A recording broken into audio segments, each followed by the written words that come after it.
Nga minuta e pare 18 gushtit, qytetarët do të paguajnë çmime më të larta të karburanteve.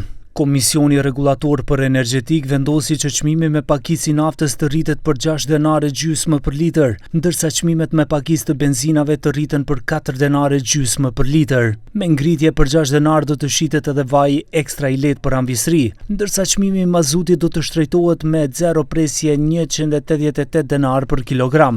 Vendimi sotëm i KRE-s përfshin edhe zbatimin e uljes së akcizës së reduktuar prej 2 denareve për litër për të dyja benzinat dhe uljen e akcizës së reduktuar prej 4 denareve për litër për eurodizelin. Nga sonte në mesnat shtrejtohen çmimet e derivateve të naftës dhe të benzinave. Qytetarët i bëjnë thirrje autoriteteve për ulje të akcizës por edhe të TVSH-s në mënyrë që të stabilizohet çmimi dhe të mos ketë efekte anësore në rritje të çmimeve të shërbimeve por edhe të produkteve. Hapën da donirat një për sresta da namazat akcizite i danakut ta e ta. Ne patuam često i malo trošak. Okolo 100 euro. Përgjithsisht trajnë tash, jo veç këto. Jo veç me thonë të në Maqedoni, po në rrethin këto në kretë botën. Tash lufta e bën vetën, në mendimin im që ajo është. S'po që me thonë gjithë. Sa ndikon biznesin e ju në punën që e bëni kjo?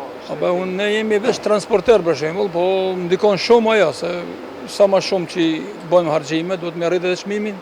Sa ato njerëzit për shembull ose ato firmat cilët bëjnë transportimin e mallrave për vendeve tjera ose e bëjnë për këto në vende tjera, ajo shumë ndikon në çmim normal.